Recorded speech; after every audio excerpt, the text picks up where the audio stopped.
Hélène Frade, dans la presse ce matin, l'alerte de l'ONU sur le risque imminent d'atrocités en masse à El Obeid, au sud du Soudan. Le Courrier international rappelle que cette ville soudanaise subit depuis des mois un siège des forces de soutien rapide du général Hemeti, qui est en guerre contre l'armée régulière depuis plus de 3 ans maintenant. Un conflit qui a fait 9 millions de déplacés au Soudan, qui accueille en plus près de 900 000 réfugiés venus des pays voisins, près de 40 000 Égyptiens qui fuient le conflit au Tigré et 90 000 Sud-Soudanais. Le pays, le quotidien burkinabé, indique que l'ONU redoute une répétition de ce qui s'est passé en octobre dernier dans la ville de El Fasher, la grande ville du Darfour, qui a également été le siège pendant des mois des FSR, qui ont commis des massacres et des viols de masse dans cette ville. Après donc ce siège, le journal burkinabé regrette que les Nations Unies, je cite, se limitent à des déclarations là où elles sont censées poser des actes concrets, comme si elles cherchaient, je cite toujours, à se donner bonne conscience, tout comme d'ailleurs l'Union africaine et l'Union européenne.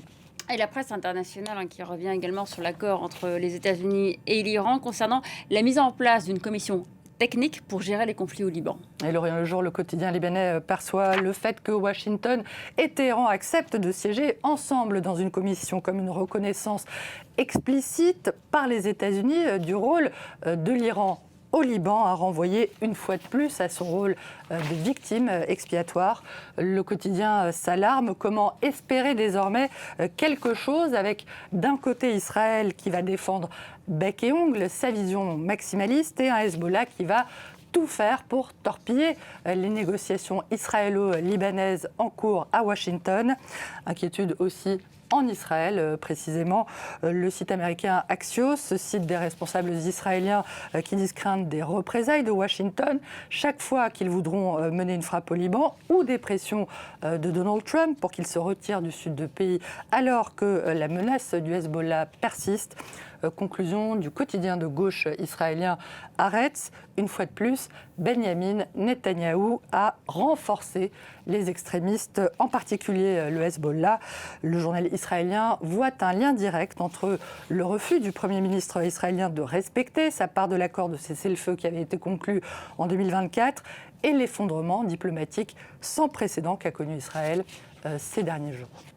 Et en France, on suffoque sous la chaleur avec cette canicule qui est en passe de devenir historique. 54 départements en alerte rouge, vigilance rouge plutôt.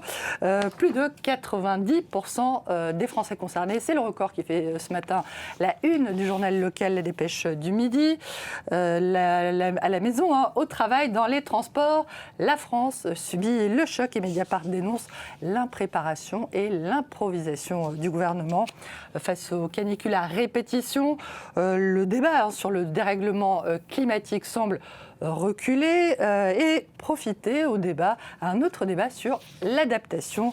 Ce débat-là se cristallise ici en France sur la question de la clim, devenue très politique, d'où ce dessin de CAC pour l'opinion, où l'on voit Sébastien Lecornu, le Premier ministre, sommet de choisir entre le plan de climatisation massif proposé par le RN et le discours des écologistes qui dénoncent une fausse bonne solution.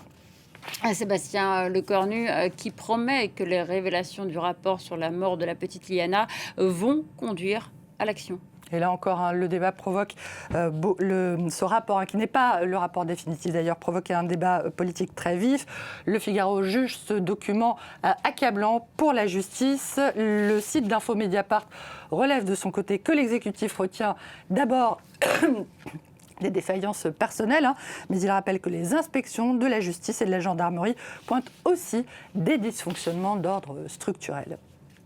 Alors lui semble mettre à peu près tout le monde d'accord. Lionel Messi est devenu hier le meilleur buteur de l'histoire de la Coupe du Monde après son doublé contre l'Autriche. La Pulga est en fait un géant, que dis-je, le maître du monde, en tout cas d'après l'équipe qui résume toute l'affaire.